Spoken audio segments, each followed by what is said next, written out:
gents. This video is in response to Al, aka Fragrance Fanatic 1. He did a video on his starting lineup for 2012. That being the categories of signature scent, work scent, night out clubbing scent, close combat, most daring, and upper class suit and tie. And so I'm just gonna jump straight into it. Signature scent, my signature scent. Anybody who knows me knows that I love to brag about this scent. The notes in it, just everything about it, I love. It's a very sexy scent. I love to, consider myself a gentleman, GQ smooth, whatever you want to call it. And this fragrance does a great job from the presentation all the way down to the juice itself of representing just that. And that's none other than Paco Rabanne 1 million. From my initial nose, I don't get the bubblegum opening that everybody talks about.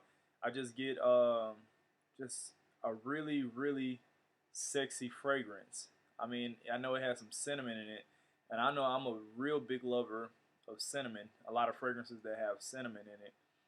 And especially once this fragrance dries down, it's like unbelievable. From the opening to the mid to the dry down, this fragrance is all the way 100%, 2 thumbs up and a toe, like in my book. Like I have backup bottles, I have decants, I have the whole box set, 1 million. That's my signature scent. All right, for my work scent, not really just trying to impress anybody here. It's just like I just want to smell good while I'm there, and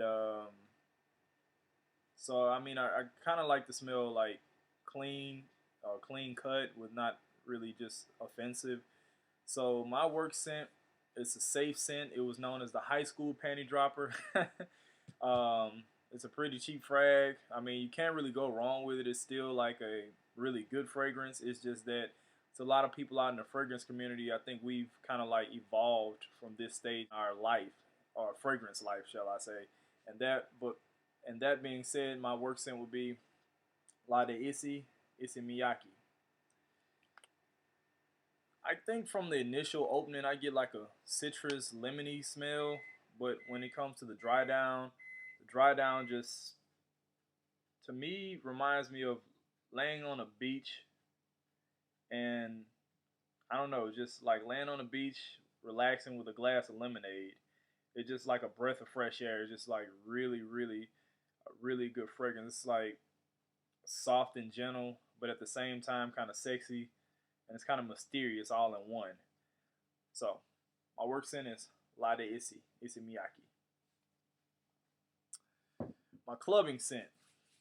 All right, so everybody tries to, I guess, make an impression when they hit the club. A lot of people use 1 million as their clubbing scent because of the projection and the bubble that it leaves when the body heats up and it mixes with the oils of your body, and it just like, it really projects, and it leaves a great impression in the club.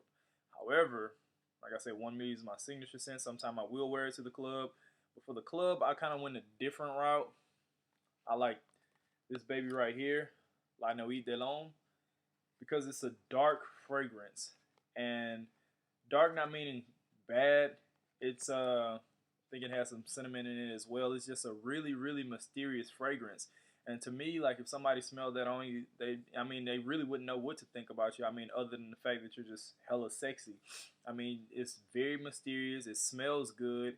It's the darker twin brother of L'Homme by Yves Saint Laurent, and it's kind of like for guys, for gentlemen, like if you had identical twin sisters, you have the good girl who you wouldn't mind bringing home to mom. However, it's that, the darker, the bad girl twin that you kind of like, you wouldn't mind finding out about. And that's what La Nuit de l'Homme is. So I would use that for my clubbing scent. And also, here's a cheapie, but it projects really well. It's really sexy. The note in it is like a beast. And I get nothing but love and compliments every time I'm wearing it, especially like when my body heats up and I begin to perspire a little bit or sweat a little bit. It like really projects, and that's Thallium. So those are my clubbing scents.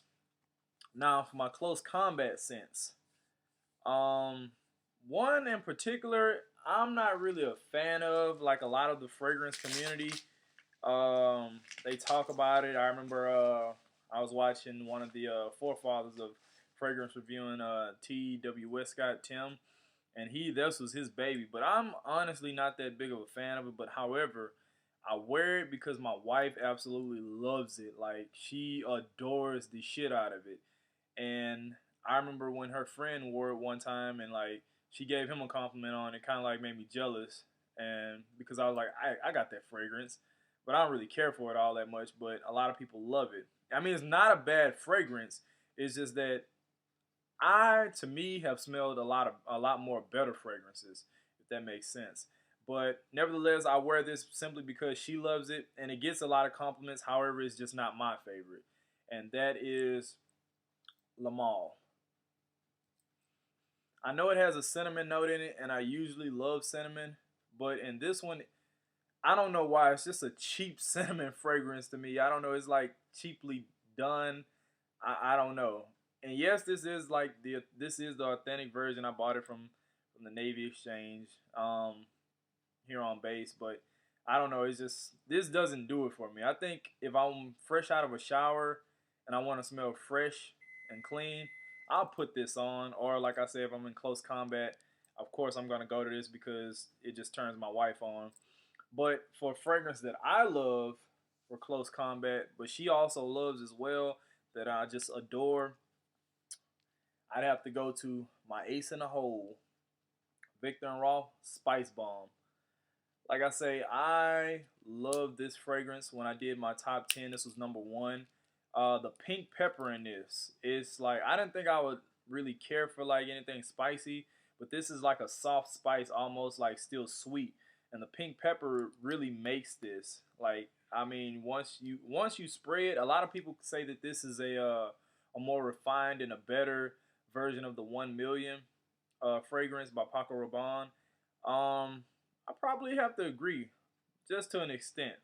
Um, but like I say, the pink pepper in this really makes the fragrance, and it's just an absolute beast, especially projection wise, and especially if you're in close combat. Like the perspiration and the bubble mixing with your oils of the skin, it's really gonna like mix in well. So another close combat, Victor and Rolf Spice Bomb. Now, for my most daring fragrance, I was kind of excited to talk about this because I received a message about a bad experience that one of my subscribers had. So I thought I'd touch on it. And one of my most daring fragrances, sorry about the decan, I have my big bottle in the mail, would be Musc Ravageur by Frederick Malle. And I have to speak on it because the clove notes can be quite offensive, so I say like spray it on, but maybe 2.5 hours before and let that like dry down. And then after that, once it dries down, you really get the cinnamon, almost cinnabon smell of it, and that usually triggers a lot of positive feedback, a lot of positive response. But the reason why it's most daring is simply because it has a clove note, and you have to like really have confidence to like pull that off. I mean, to be walking around like a walking cinnamon. I mean, there's nothing wrong with that, but like I said, the clove notes, you really, really have to time it just right. You really have to be able to just like wear that with extreme confidence. Otherwise, you will get a lot of dirty looks because it can be offensive to some. It's the flip of a coin. Some people either love it or some people hate it. So one of my most daring scents is Musc Ravageur. Now my other most daring scent is a cheapie, but I still love it. But I know a lot of people complain about it or whatever would have you. But that is Rockaware 99. The reason why I say that this is a most daring scent is because when in the opening, it smells kind of synthetic and almost cheap, almost like it kind of was a rush job. But however, once it begins to hit the mid note and the dry down, oh, it's game over. Like I promise you, I've sprayed this on a shirt, and like the day later, it's like my wife will smell it and be like, "Oh, you smell so good." So that's definitely a daring scent, simply because like in the beginning, it's like I said, it's kind of synthetic and almost cheap. Seems like a rush job. However, once you get past that, it's game time then. So with those two fragrances, I would spray like maybe hours before and then go out. But nevertheless, if you feel you can pull it off beforehand, be my guest. All right, so finally, my upper class suit and tie. I have two as well. Sorry that I keep doubling up, but some of them are just a toss up. All right, so first off, I have to go with Gucci Pour Homme 2. This is a tea fragrance, and I'm not even gonna front. I didn't like this fragrance at first. I don't know. It's kind of was like bland and plain. However, I gave it another shot, and I began to fall in love with it. It just smells like success to me. The tea in this is like, uh, it's not like the Lipton green tea that you get from the corner stores. Like if you went almost into like an upscale restaurant and you asked them to pour you a fine glass of tea, chilled, and you know 2 lumps of sugar, the cubes, not the packages. Like this smells like success. I mean, there's no other way to put it. Like when you put this on, like you're going into a nice business meeting, you're trying to close the deal. Like this is a game changer right here. I promise you. Like this right here is just it's money. It's game time. So that's Gucci Pour Homme 2. And I also hear that they're thinking about discontinuing it. So I also have to probably pick up a backup bottle for this. Now next, this right here is one of my babies. It near and dear. I hold it near and dear to my heart. The first time I wore this, instant classic to me. Fell in love with it. I had to buy a backup bottle, and I also had to stop wearing it so much because I love it that much. But this right here is also a very sexy upper class suit and tie fragrance to me, and that's the twin brother, Yves Saint Laurent L'Homme. Now, if you smell La Nuit de L'Homme, it's just like I say, that's the daring one. This one right here is the soft, gentle one. It's the nice sister, if you will. The I'll bring her home to mom. I'll marry her sister. That's Yves Saint Laurent L'Homme right here. So yeah, this is one of my upper class suit and tie fragrances that I just absolutely adore, and I think I use it also in the office. I just wear it a lot, as you can tell. And this is my big bottle. My other one's almost out, so I probably have to get another bottle of this as well. So that's my starting lineup for 2012. Leave any comments, comparisons. Let me know what you guys think, and continue to please spread the word. And I appreciate all the love. I want to send a shout out to Phi Beta Sigma, Blue Phi, and Who Ya Navy. Talk to you later, gents. Girl, see, this is the first time I had a girl whose looks set me on fire. I'm really trying to get to know you better, girl. You ain't gotta act like you're shy. Cause we gon' do something is gon' get done. And we gon' get crunk and have a lot of fun. And I say, she wearing our hair, she